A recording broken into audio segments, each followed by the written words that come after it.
Okay, in this lesson we're going to start creating the eye.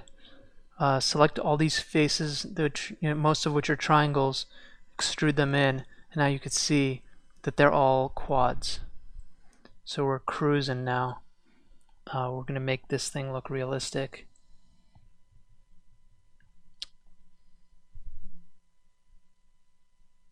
Okay, create a sphere, and the actual size of the eyeball, it's somewhat of a mystery to me.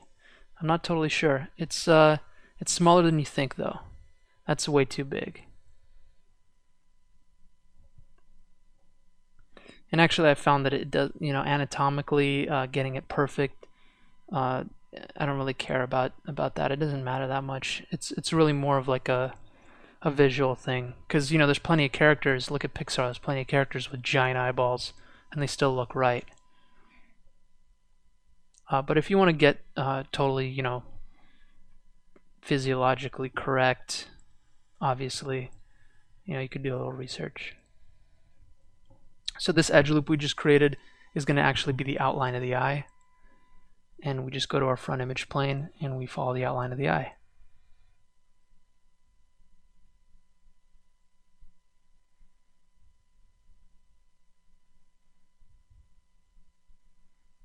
Okay.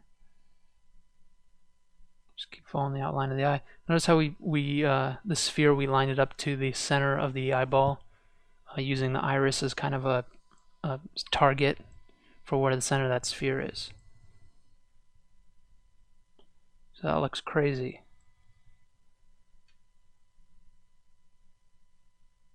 But it's going to start looking better in a second.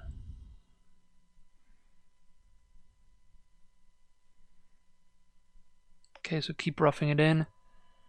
Now we're going to add some more loops and make this thing look correct. Yeah, you see how that sphere is lined up directly to the eye.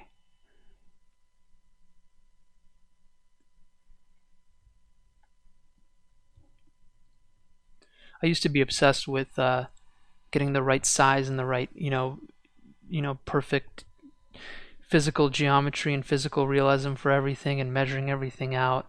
And then I saw those shows on Discovery Channel where they make motorcycles, and those guys don't even measure. They're just like bending steel over their knee and just kind of eyeballing it. And I'm like, you know what? If these guys are doing that with motorcycles, actual machines that people are riding on, then I sure as heck can do it with these models and not have to worry so much about making everything perfect.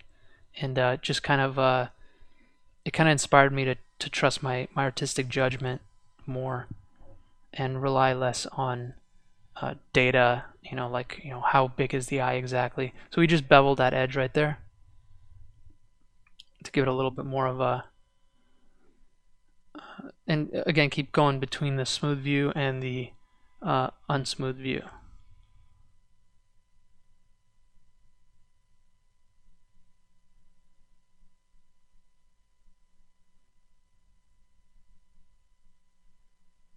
Okay, so this part right here, you might want to actually watch this part without following along with the whole thing, because you're going to end up seeing how kind of the stuff I'm doing right now is not going to end up working as well. As you could see, the eye is kind of bulgy a little bit, and the struggle is, and this is one of the things that for some reason I always have kind of a hard time with. Um, why does this eye look bulgy? What makes this eye not look real? If you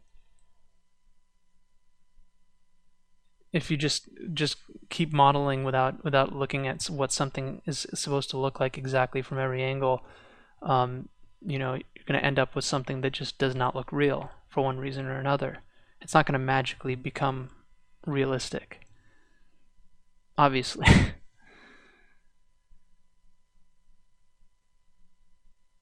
So we're creating a bevel right there. Delete those extra verts, and that bevel is to create a kind of a pinching on the edge of the eye, but we don't want it to pinch all the way down the side of the head, and we just want it to pinch right there in the corner. So see that? So when the eye winks, it's got a little crease in there. Okay, you can see our eye is looking really bulgy right here.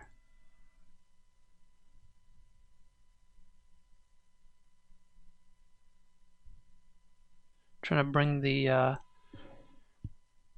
flesh around the eye out a little bit so it doesn't stick out as much.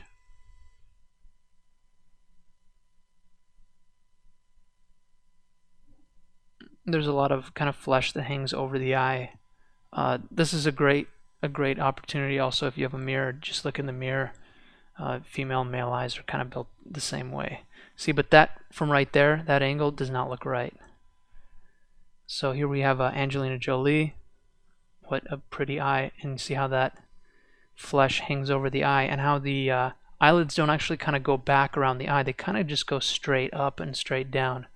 So we're going to modify this geometry to kind of reflect that. There we go.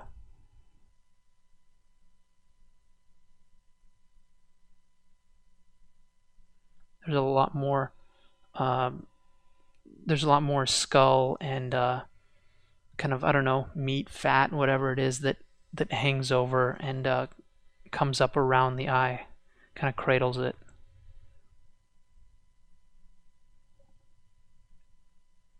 So that's a common mistake.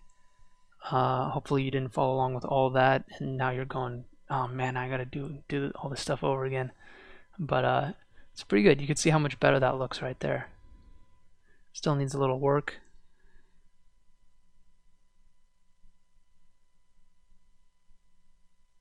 Okay, so we're adding some more detail. And because our geometry was already properly in place, all the new cuts we make are also following the correct edge flow. So that's really convenient. I'm going to create some more cuts just so that the corner of our eye is more creased and not as smooth and ill-defined. There we go. Every time we make one of those, we got to kind of play with it so it doesn't. We don't want a crease going all the way down the nose. We just want it in the corner of the eye. So take those and kind of move them to the middle. All right. See, I'm looking at it from the bottom just to make sure that it looks good from every angle. You want everything kind of rounded. See, pushing that cheek up a little bit.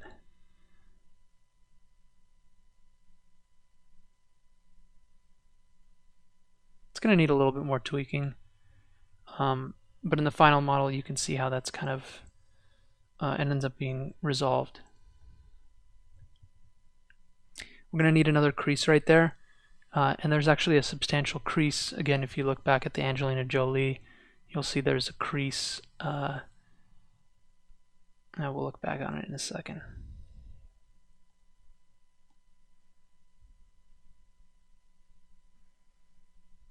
Probably going to need a little bit more of a crease than that.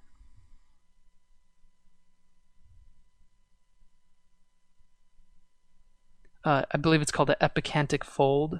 If you're making an Asian eye, it might not have it. It's a non-Asian feature.